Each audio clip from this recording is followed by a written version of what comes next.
welcome to Strength Series episode 2. I'd just like to start this video by thanking the 50 odd people that watched episode 1. Even if one person watches and gets some benefit, it's probably worth it. So this session is going to cover actual exercises for the SP, SD slots. GPE, not so much because that's pretty much anything that's not specific. And sport form exercises is just the competition lifts themselves, so not so much. But loading for all 4 classifications will be covered. So just a quick recap from last episode is the 4 classifications of lifts: sport form exercises, competition lifts; specialized development exercises, which are pretty much part or all of the competition lift but modified in some way to improve a certain ROM, skill or trait of the lift; SPE, the specialized preparatory exercises, which are the first switch towards anatomy and muscularity building. And then finally class 4 is GP, the general preparatory exercises, which are things that enable training or contribute in some way to the bigger picture. So for example, lats and upper back for shoulder stability during deadlift and bench; core work for stability when walking out. It could even be things as simple as cardio. So which actually it's probably worth mentioning. There's a 5th classification which doesn't contribute to the programming as such. Is GPP, general physical preparedness, and that typically would cover cardio. And your best practice is doing that away from these 4 classifications. And doing that on off days and stuff like that, but in a way that's not going to interfere with the interference effect through the SFE, SD, SP and GP slots. So moving on. So before we start, I want to talk about weakness. So the whole point of SP and SD is specialized adaptations for specific weaknesses or to elicit a specific training outcome. So weaknesses can be from a skill. So for example, start strength, so the ability to initially drive the weight. So some people got massive muscularity, so they've got massive pecs, massive shoulders, massive tries, and they just don't have the pop to get the weight going. Even they could be fast twitch as well, and they still don't. And that's a good indicator that they lack the skill. So that's where we would address the skill element or the strength skill with SDE. It could be contractile, so the person may have all the skill in the world to start the bar moving, but they don't have the muscularity. They've got no pecs, so that's where SP would resolve that. And then biomechanical, which is things that you can't really change. So, actually, technique you can obviously change, but technique's usually dictated by leverages and stuff like that. So, say you've got a good technique, there's still other anatomical artifacts which contribute to biomechanical differences, so tendon insertions, lever lengths and stuff like that. Most important to take away from weaknesses is the sticking point of a lift is never ever ever the weakness.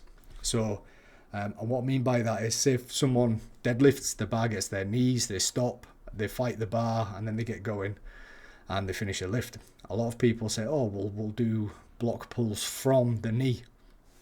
Bad selection, because the fact that the bar stopped there means it must have been decelerating. So to get the bar going to start the lift, they've accelerated the bar at some point. It must have decelerated by the time it reached the knee, and then they've accelerated again from the sticking point.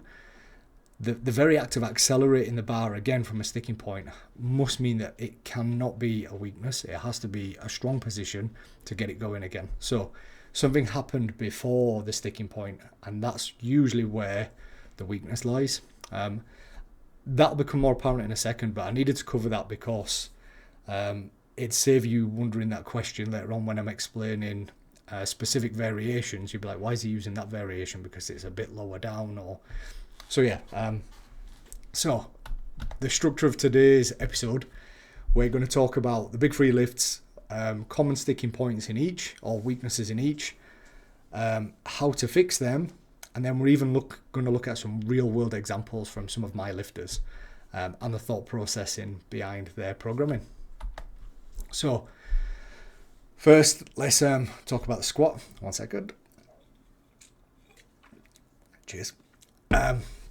So out of the hole in squat is probably the most common. So people come down, they may bounce a little bit, but they just fail the lift in the very bottom of the squat. It's usually from weak quads.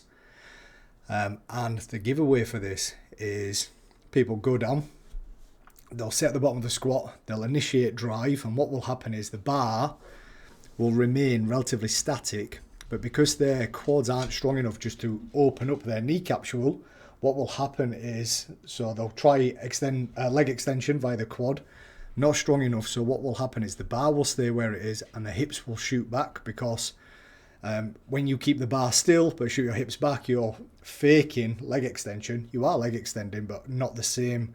You're not translating it into the bar. You're using the leg extension by shifting your hips back.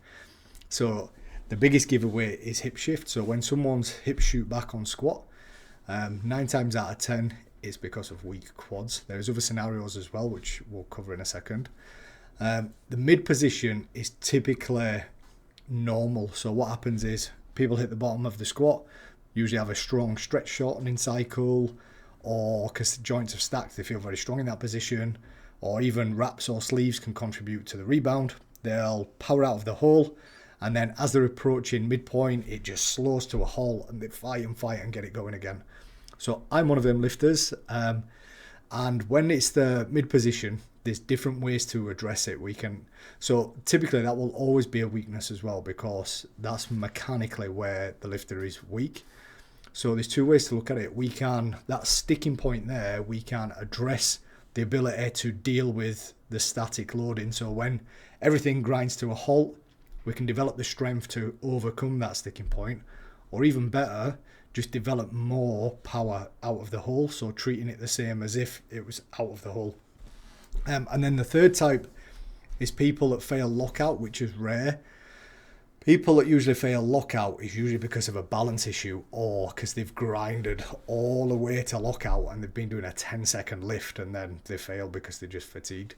So sometimes it's because of stability, and you'll typically see that when they step back, everything just looks shaky as anything.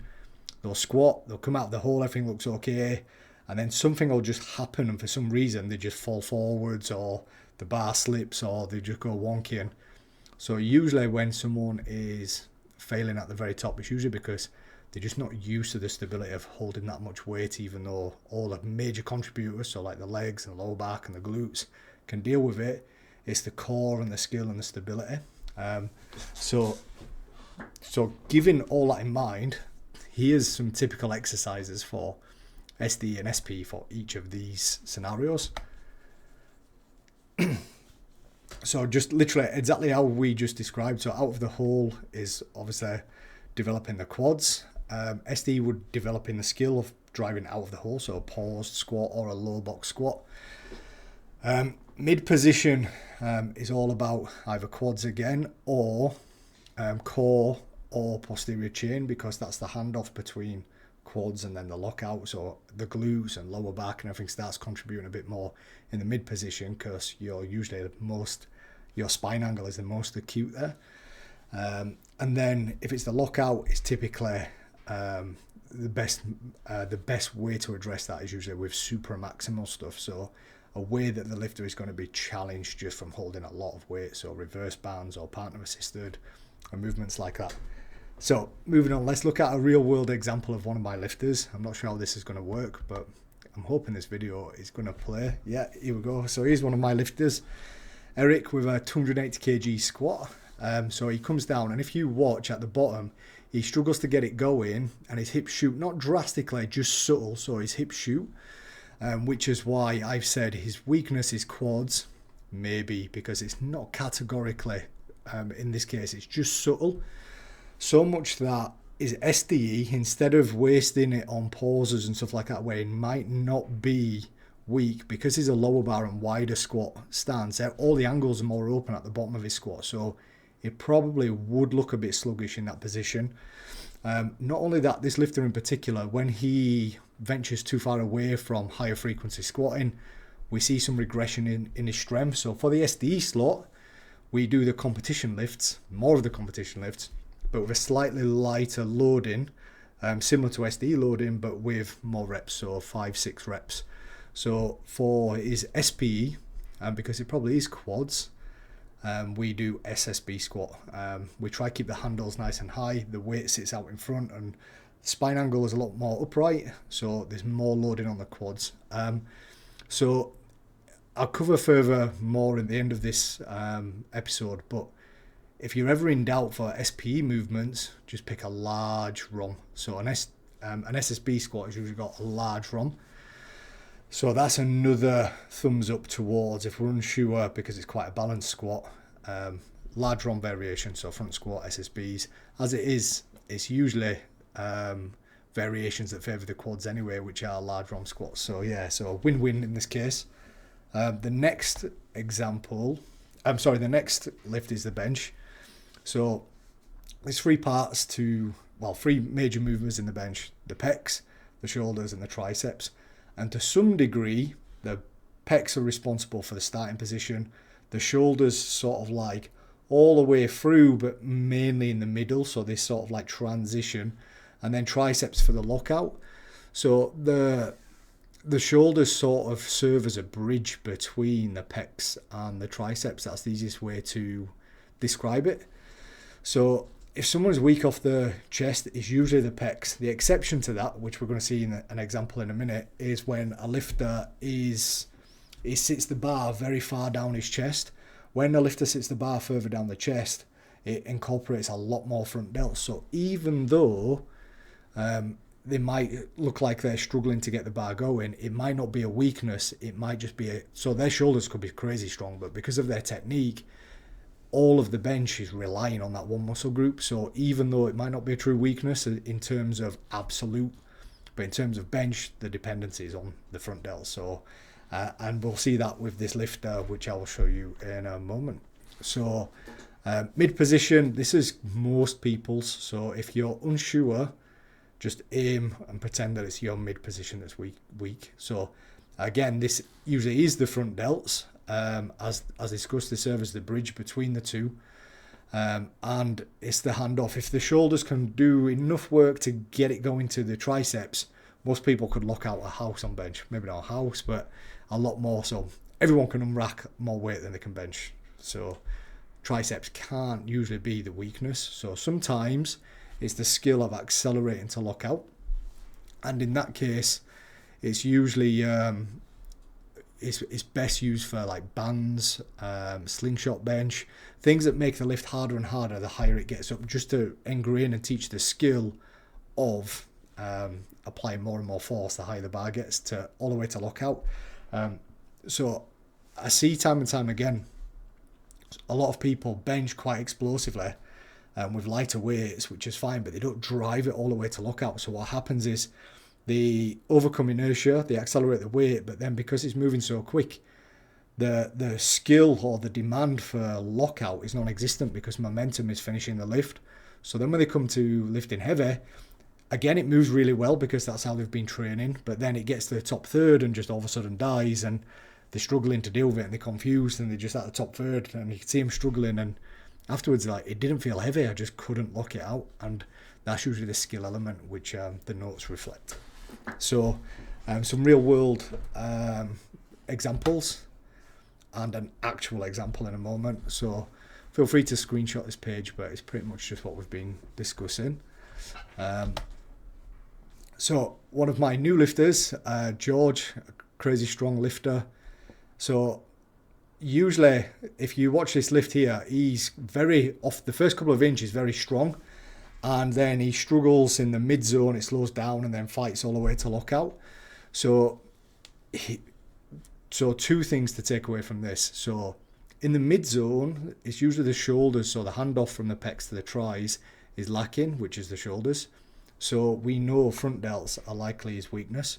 Not only that, he's got a massive reliance on front delts because he starts with the bar so far down his chest. So for him, the easiest win ever is developing shoulders, which is for his SP slot, his overhead press. Coming closer to competition, we'd probably pick something more like incline bench, just for higher transfer.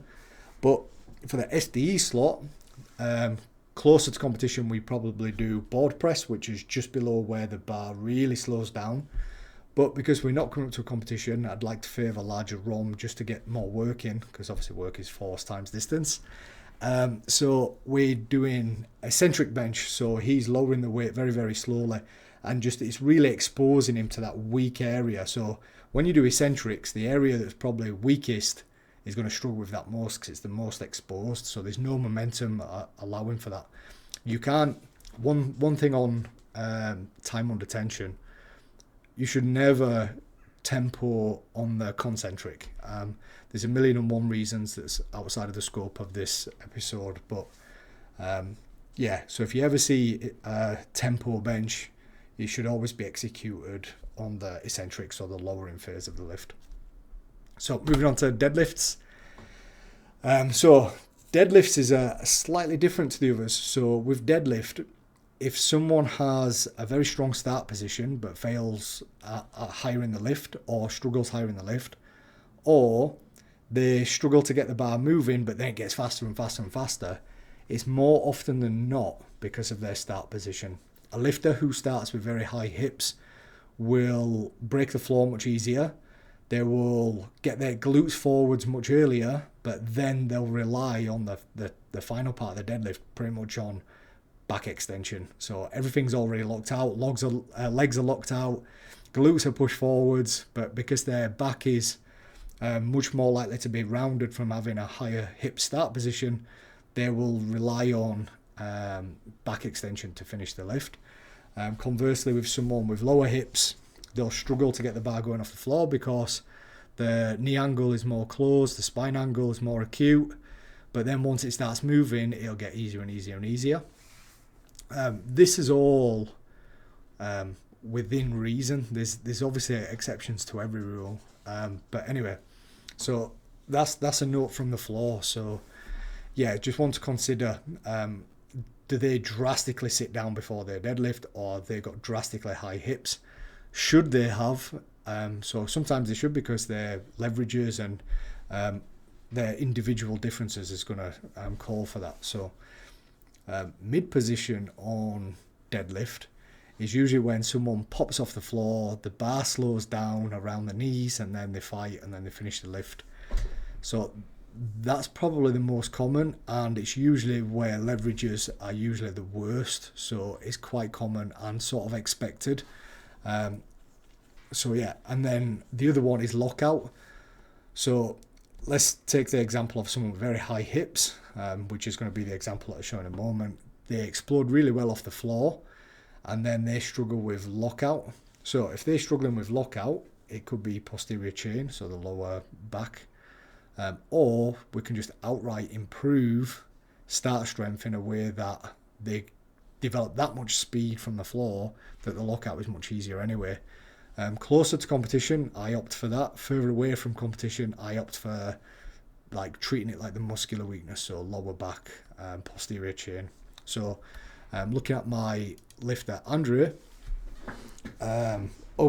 here's some examples of lift prescriptions for each of the positions, so feel free to screenshot this as well. I'll just wait a moment. And then moving on to my lifter Andrea. So very high hips, slower lockout. So for me, I want to address is whole posterior chain strength. So good mornings, especially for lower back. And then the SDE is RDL, but the RDLs need to be done in a way that reflects his deadlift. So for anyone watching, they may look a bit odd because he's quite round backed on lockout. So his RDLs need to replicate that exactly, but he's training that specific part of the movement. So training the specific part of the movement to get strong at it, so when it does slow down, he can deal with it, and developing the muscularity through SPE. So he's got the muscularity to deal with it as well. So, and them two will synergize really well, and hopefully in his next competition for the Worlds Masters, I'll be 260 or 270 deadlift PB. So yeah, good stuff. So I've put this slide on just again so for you to take a screenshot. So people say, okay, we've got all these classifications and how to pick them, but what reps, what weight, what sets?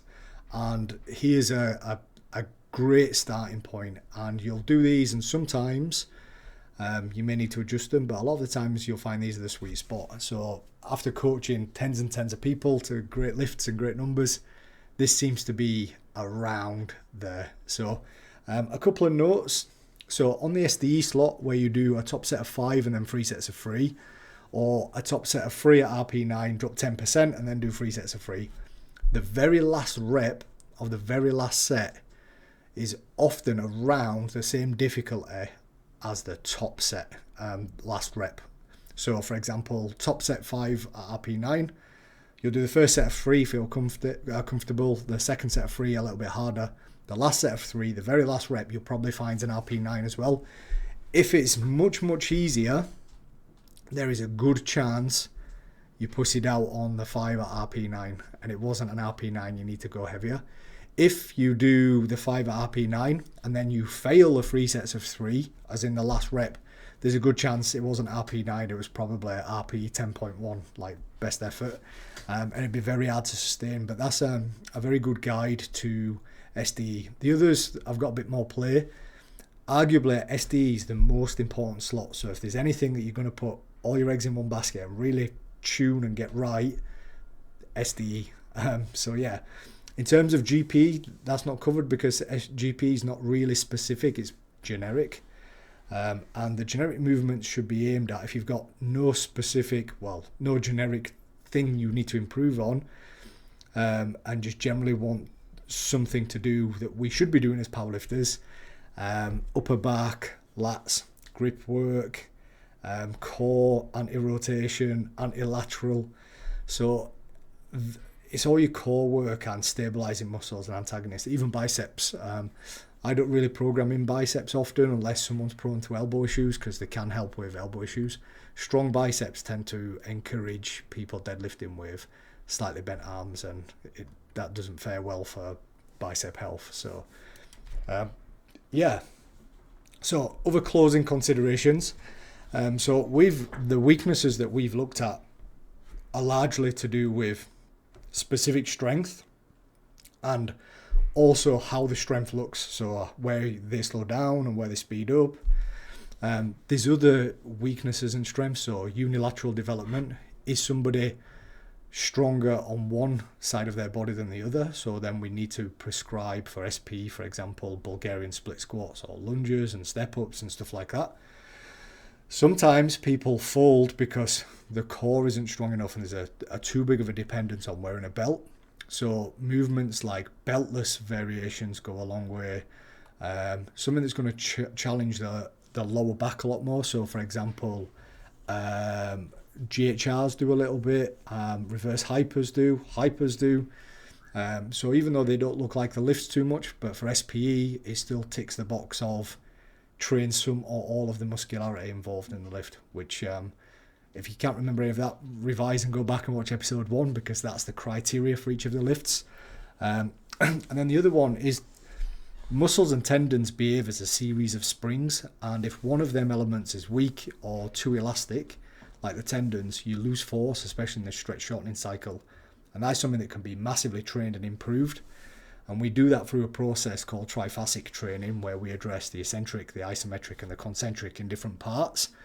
It's probably too much for, in fact, it absolutely is too much for this episode. If you want to see that, let me know, and I'll include that as a separate episode. And that is usually for best served for 2 reasons: absolute peaking and injury resiliency. So resilience is a big thing as well. Some takeaway points for stuff in general. So if you're unsure of any weaknesses, just pick, so for SPE, just pick a large ROM. So it doesn't matter. So any movement with a large ROM for SP, like close grip bench, incline bench, SSB squats, high bar squats, front bar squats, deficit deadlifts, things with a large ROM usually have large carryover, especially in terms of muscularity. And then for SDE, don't overthink it and don't worry too much. It is important, but any strength, any strength in any ROM will contribute to the lift. Even just working on lockout will have a beneficial effect. So any strength is never wasted, so don't worry too much about that. And more importantly, anything that's in your program, you have to justify and validate. Too many people have a big list of stuff and they go, oh, it's like a box ticking exercise. It's like, oh, well, we need to train biceps. We have to have lats. We have to. No, you don't. Some people have got massively strong biceps and lats. They don't need to do any more biceps and lats. They need to invest their time in what is limiting their performance or what is going to give the biggest turnaround. We've got one size bucket, and you fill it with water. Everything you do, the training stress, you're filling this bucket up. And once the bucket is full, it's full. And if you could be filling the bucket up with something that's going to contribute more to your lifts, then you should be filling it with that. Look forward to the next episode. So the next episode, now we know the classifications of exercises, the criteria for them, how to select them. We're now going to put them all together and make a typical training week. Maybe even in the same episode, subject to the length of it, a full training block, so 4, 5, 6 weeks. And then, and within that block, we'll have a look at the maximum recoverable volume and minimum effective volume that lifters can do and where to sort of gauge that and how to know if you've hit any of them or under them. So yeah, look forward, and thanks again. Speak soon.